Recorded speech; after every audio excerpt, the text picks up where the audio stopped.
Okay, so I'm just continuing where I left off of a very tattered Of Mice and Men book. Somebody requested for me to continue reading. My gosh, I am quite embarrassed how horrible it looks, but anyway, I guess you could say it's very well read. Okay, so we're just continuing. I'm honestly not even sure where I left off. So I'm just going to start there. The bunkhouse was a long rectangular building. Inside, the walls were whitewashed and the floor unpainted. In three walls, there my glasses were small square windows, and in the fourth, a solid door with a wooden latch. Against the walls were 8 bunks, 5 of them made up with blankets, and the other 3 showing their burlap tickling. The overage bunk there was nailed an apple box with the opening forward so that it would make 2 shelves for the personal belongings of the occupant of the bunk. And these shelves were loaded with little articles, soap and talcum powder, razors, and those Western magazines which men love to read and scoff at and secretly believe. And there were medicines on the shelves, and little vials, combs, and from nails on the box sides, a few neckties. Near one wall there was a black cast iron stove and stovepipe going straight up through the ceiling. In the middle of the room now stood a big square table littered with playing cards, and around it were grouped boxes from the players to sit on. At about 10 o'clock in the morning, the sun threw a bright, dust-laden bar through one of the side windows, and in and out of the beam flies shot like rushing stars. The wooden latch raised, a door opened, and a tall, stoop-shouldered old man came in. He was dressed in blue jeans, and he carried a big push broom in his left hand. Behind him came George, and behind George, Lenny. The boss was expecting you last night, the old man said. He was sore as hell when he wasn't here in the morning. He pointed with his right arm, and out of the sleeve came a round stick-like wrist, but no hand. You can have them 2 beds there, he said, indicating 2 bunks near the stove. George stepped over and threw his blankets down on the burlap sack of straw. That was a mattress. He looked into the box shelf and then picked a small yellow can from it. Say, what the hell's this? I don't know, said the old man. It says positively kills lice, roaches, and other scourges. What the hell kind of bed are you giving us anyway? We don't want no pants rabbits. Sorry. The old smallper shifted his broom and held it between his elbow and his side while he held out his hand for the can. He studied the label carefully. Tell you what, said finally. The last guy near this bed was a blacksmith. Hell of a nice fella, and as clean as guys you want to meet. He used to wash his hands even after he ate. Then how come you got greybacks? George was working up slow anger. Lenny put his bundle on the neighboring bunk and sat down. He watched George open his mouth. Tell you what, said the old swamper. This here's blacksmith named Whitey, and the kind of guy that would put his stuff around even if there wasn't no bugs, just to make sure, see? Tell you what he used to do. At meals, he'd peel the spoiled potatoes and he'd take out every little spot, no matter what kind, before he'd eat it. And if there was really a red splotch on the egg, he'd scrape it off. Finally, quit about the food. That's the kind of guy he was. Clean. Used to dress up Sundays even when wasn't going no place. Put on a necktie even, and then sit in the bunkhouse. I ain't so sure, George said skeptically. What did you say he quit for? The old man put the yellow can in his pocket, and he rubbed his bristly whiskers and his knuckles. Why, he just quit the way the guys will. Just says it was the food. Just wanted to move. Didn't give no other reason but the food. Just says, give me my time. One night, the way any guy would. George lifted his stick and looked underneath it. He leaned over and inspected the sacking closely. Immediately, Letty got up and he did the same with his bed. Finally, George seemed satisfied. He unrolled his bindle and put things on the shelf. His razor and the bar of soap, his comb and his bottle of pills, his liniment and leather wristband. Then he made his bed up neatly with blankets. The old man said, I guess the boss will be out here in a minute. He sure burned when you wasn't here in the morning. Come right when he was eating breakfast and says, where the hell's them new men? And he gave the stable Buck Hill too. George patted his wrinkled out bed and sat down. Give the stable Buck Hill? He asked. Sure. You seen the stable Bucks? Not saying that word. Huh? Yes. Nice fella too. Got a crooked back where a horse kicked him. The boss gives him hell when he's mad. But the stable Buck don't give a damn about that. He reads a lot. Got books in his room. What kind of guy is the boss? George asked. Well, he's a pretty nice fella. He's got a pretty mad sometimes. But he's pretty nice. Tell you what. Know what he's done on Christmas? Bring a gallon of whiskey right in here. He says, drink hearty, boys. Christmas comes but once a year. The hell he did. Whole gallon? Yes, sir. Jesus, we had fun. And he let the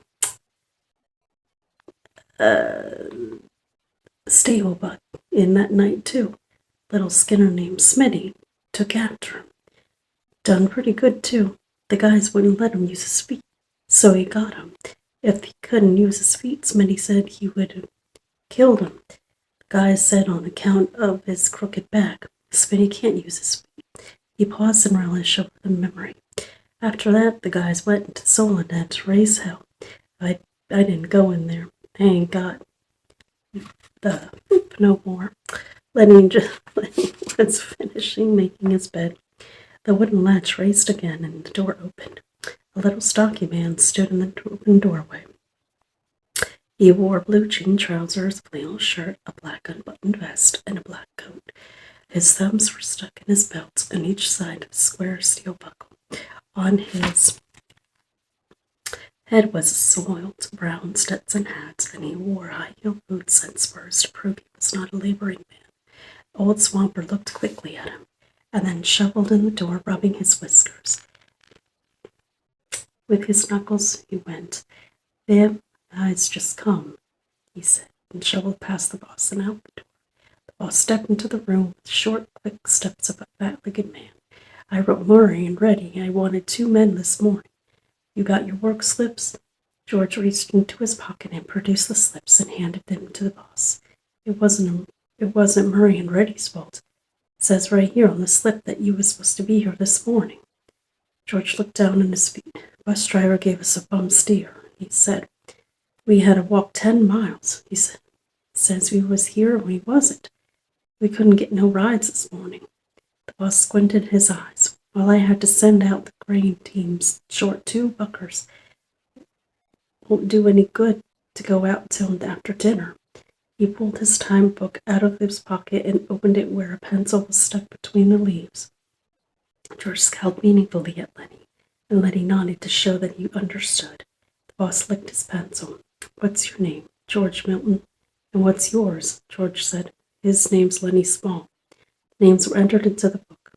Let's see, this is the 20th, noon the 20th. He closed the book. Where have you boys been working?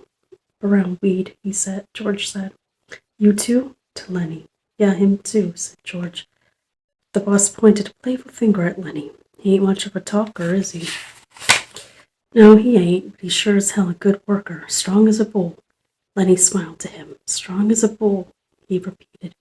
George scowled at him, and Lenny dropped his head in shame at having forgotten. The boss said suddenly, Listen, Small. Lenny raised his head. What can you do? In a panic, Lenny looked at George for help. He can do anything you tell him, said George. He's a good skinner. He can brass old grain bags, tribe cultivator. He can do anything. Just give him a try. The boss turned to George. Then why don't you let him answer? What do you try to pull over? George broke in loudly. Oh, I ain't saying he's bright. He ain't. But I say he's a goddamn good worker. He can put up 400-pound mail. The boss deliberately put a little book in his pocket. He hooked his thumbs in his belt and squinted. His eye nearly closed. Say, what you sellin', huh? I said, what stick you got in the sky? You ain't taking his pay from him. No, of course I ain't. What do you think I'm selling from him out? Well, I never seen a guy take so much trouble from another guy. I'd just like to know what your interest is. George said, he's my cousin. I told his old lady I'd take care of him. He got kicked in the head by a horse when he was a kid. He's all right. Just ain't bright. We can do anything you tell him. The boss turned to head away. Well, God knows he don't need any brains to buck barley bags. But don't you try to pull nothing over, Milton. I got my eye on you. Why'd you quit in weed? Job was done, said George promptly. What kind of job? We was digging a cesspool. All right, but don't you try and pull nothing over, 'cause you can't get away from nothing. I seen wise guys before, gone out with the grain teams after dinner. They're picking up barley at the threshing machine. Go out with Slim's team. Slim? Yeah, big tall Skinner. You'll see him at dinner. He turned abruptly and went to the door. But before he went out, he turned around and looked for a moment at the two men. When the sound of his footsteps had died away, George turned to Lenny. So you wasn't going to say a word. You was going to leave your big flapper shut and leave me to do the talking. Damn near lost us this job. Lenny stared hopelessly at his hands. I forgot, George. Yeah, you forgot. You always forget. And I got to talk you out of it. George sat down heavily on the bunk. Now he's got his eye on us. Now you got to be careful and not make no slips. You keep your big flapper shut after this. He fell morosely silent. George, what do you want now? I wasn't kicked in the head with no horse. Was I, George? Yeah, damn good thing if he was, George said, vicariously. To save everyone the hell and trouble. Yeah, you said I was your cousin, George. Well, that was a lie, and I am damn glad I was. If I was a relative of yours, I'd shoot myself. He stopped suddenly, stepped to the open front door, and peered out. Say, what the hell are you doing? Listen. The old man came slowly in the room. He had his broom in his hand, and at his heels there walked a drag-footed sheepdog, gray at muzzle with pale, blind old eyes. The dog struggled lamely to the side of the room and lay down, grunting softly to himself and licking his grizzled, moth-eaten coat. The swamper watched until he settled. I wasn't listening. I was just standing in the shade a minute, scratching my dog. And I just now finished swamping out the wash house. You was poking your big ears into our business, said George. I don't like no one get nosy. The old man looked uneasily from George to Lenny, then back. I just come there, he said. I didn't hear nothing you guys were saying. I ain't interested in nothing you was saying. A guy on the ranch don't ask no questions. Damn right he don't, said George, slightly mollified. Not if he was to stay working long, but he was reassured by the swamper's defense. Come on in and sit down a minute, he said. That's a hell of an old dog. Yeah, I had him ever since he was a pup. God, he was a good old sheepdog when he was younger. He stood on his broom against the wall and rubbed his white, bristled cheek with his knuckles. How'd you like the boss? Pretty good. Seemed all right. He's a nice fella, Swamper agreed.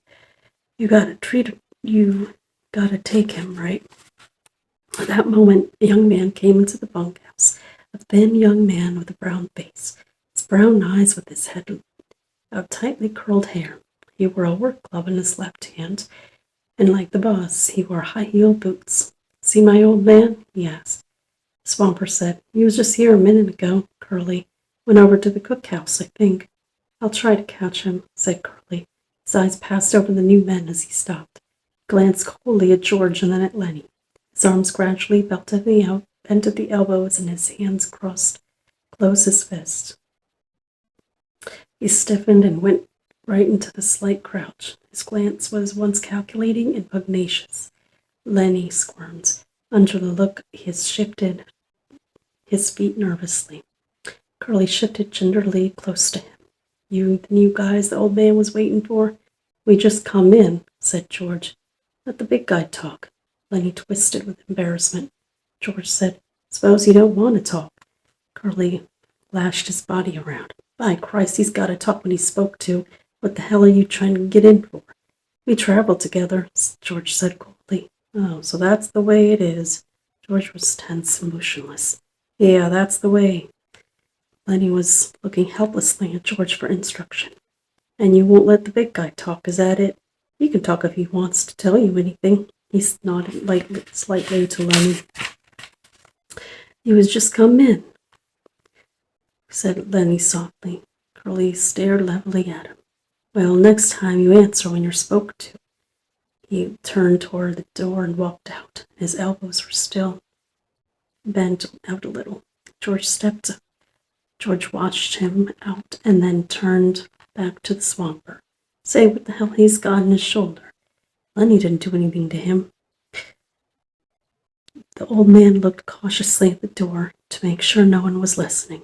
That's the boss's son, he said quietly. Curly's pretty handy. He done quite a bit in the ring. He's a lightweight, and he's handy. Well, let him be handy, said George. You don't have to take after Lenny. Lenny didn't do nothing to him. What has he got against Lenny? The swamper considered. Well, tell you what, Curly's like a lot of little guys. He hates big guys. He's all the time picking scraps with the big guys. Kind of like he's mad at him because he ain't a big guy. You've seen little guys like that, ain't you? Always scrappy. Sure, said George. I've seen plenty of tough little guys. But this Curly better not make no mistake about Lenny. Lenny ain't handy, but this Curly punk is gonna get hurt if he messes around with Lenny. Well, Curly's pretty handy, Swamper said skeptically. Never did seem right to me. Suppose Curly jumps and big guy licks him. Everyone says what a game guy Curly is. I suppose he does the same thing and gets licked. And everybody says the big guy ought to pick somebody his own size. And when maybe they gang up on the big guy. Never did seem right to me. Seems like Curly ain't giving nobody a chance. George was watching the door. He said ominously, well, you better watch out for Lenny. Lenny ain't no fighter, but Lenny's strong and quick, and Lenny don't know no rules. He walked to the square table and sat down on one of his boxes. He gathered some of the cards together and shuffled them. The old man sat down on another box. Don't tell Curly I said none of this. He sloughed me. He just don't give a damn. He won't ever get canned 'cause his old man's the boss. George cut his cards and began turning them over, looking at each one, throwing down a pile. He said, this guy Curly sounds like a son of a... To me, I don't like mean guys. Seems to me like he's worse lately. He said, the swamper. He got married a couple weeks ago. Wife lives over the boss's house. Seems like Curly is cockier than ever to get when he got married. George grunted. Maybe he's showing off for his wife. The swamper warmed to this gossip. You seen that glove on his left hand? Yeah, I seen it. Well, that glove's full of Vaseline. Vaseline? What the hell for? Well, tell you what. Curly says he's keeping that hand soft for his wife. George studied the cards absorbedly. That's a dirty thing to tell around, he said. The old man was reassured. He had drawn a derogatory statement from George. He felt safe now. And he spoke more confidently. Wait till you see Curly's wife. George cut the cards again and put out a solitaire, laying slowly and deliberately. Purdy, he said casually. Yeah, Purdy. But George studied his cards. Well, but what? Well, she got the eye. Yeah, married 2 weeks and got the eye. Maybe that's why Curly's pants is full of ants. I seen her give Slim the eye. Slim's a jerk-line Skinner. Hell of a nice fella. Slim don't need wear no high-heeled boots on the grain team. I seen her give Slim the eye. Curly never seen it. and I seen her give Carson the eye. George pretended a lack of interest. Looks like we gonna have fun. The swamper stood up from his box. No, what I think, George did not answer. Well, I think Curly's married. A tart. Well, he ain't first. There's plenty done that. The old man moved toward the door, and his ancient dog lifted his head and peered about, and then they painfully got to his feet to follow. I gotta be setting out wash basins for the guys. The team's gonna be here for long. You guys gonna buck barley? Yeah, you won't tell Curly nothing I said? Hell no. Well, look over here, mister. You see if she ain't a tart. He stepped out the door in brilliant sunshine. George laid down his cards thoughtfully, turned his piles worth of 3. He built 4 clubs on his ace pile. The sun squared was on the floor now, and the flies whipped through like sparks. A sound of jingling harness and a croak of heavy-laden axles sounded from outside. From the distance came a clear call, "Stable Buck, oh, Stable Buck." And then, where the hell is that goddamn? George stared in solitary, and then he flounced the cards together and turned around to Lenny. Lenny was laying down in his bunk watching him. Look, Lenny, this here ain't no setup. I'm scared. You're gonna have trouble with that Curly guy. I've seen the kind before. He's kind of feeling you out. He figures he's got you scared, and he's gonna take sock at you the first chance he gets. Lenny's eyes were frightened. I don't want no trouble, he said plaintively. Don't let him sock me, George. George got up and went over to Letty's bunk and sat down on it. I hate that kind of bastard, he said. I seen plenty of 'em. Like the old guy said, Curly don't take no chances. He always wins. He thought for a moment. If he tangles with you, Lenny, we're gonna get the can. Don't make no mistake about that. He's the boss's son. Look, Lenny, you try to keep away from him, will you? Don't never speak to him. And if he comes in here, you move clear to the other side of the room. Will you do that, Lenny? I don't want no trouble, Lenny mourned. I never done nothing to him. Well, that won't do you no good if Curly wants to plug himself up for a fighter. Just don't have nothing to do with him. Will you remember? Sure, George. I ain't gonna say a word. The sound of approaching grain teams was louder. Thud of big hooves on hard ground, drag brakes, and the jingle of trace chains. Men were calling back and forth from the teams. George, sitting on the bunk beside Lenny, frowned as he thought. Lenny asked timidly, You ain't mad, George? I ain't mad at you. I'm mad at this here Curly bastard. I hope you's gonna get a little stake together. Maybe $100. His tone grew decisive. You gotta keep away from Curly, Lenny. I sure will, George. I don't say a word. Don't let him pull you in. But if that son of a socks you, let him have it. Let him have what, George? Never mind. I'll tell you when. I hate this kind of guy. Look, Lenny, if you get in any kind of trouble, you remember what I told you to do? Lenny raised up his elbow, his face contorted with thought. Then his eyes moved sadly to George's face. If I get in any trouble, you ain't gonna let me tend the rabbits. No, that's not what I meant. Remember where we slept last night, down by the river? Yeah, I remember. Oh, sure I remember. I go in there and hide in the brush. Hide until I come for you. Don't let nobody see you hide in the brush by the river. Say that over. Hide in the brush by the river, down by the brush and by the river. If I get in trouble. A brake screeched outside. A call came. Stable Buck, oh, Stable Buck. George said, Say it over yourself, Lenny, so you don't forget it. Both men glanced up. From the rectangle of sunshine in the doorway was cut off. A girl was standing there looking in. She had full rouged lips and wide-spaced eyes, heavily made up. Her fingernails were red. Her hair hung a little in rolled clusters, like sausages. She wore a cotton house dress, red mules on and insteps of which were little bouquets of red ostrich feathers. I'm looking for Curly, she said. Her voice had a nasal, brittle quality. George looked away from her and then looked back. He was here a minute ago, but he went. Oh, she put her hands behind her back, leaned against the door frame so that her body was thrown forward. You the new fellas just come in, ain't ya? Yeah. Lenny's eyes moved down over her body, and though she did not seem to be looking at Lenny, she bridled a little. She looked at her fingernails. Sometimes Curly's in here, she explained. George said brusquely, well, he ain't now. I ain't. If he ain't, I guess I better look someplace else, she said playfully. Lenny watched her fascinated. George said, if I see him, I'll pass the word he was looking for him. She smiled archly and twitched her body. Nobody can't blame a person for looking, she said. There were footsteps behind her going by. She turned around.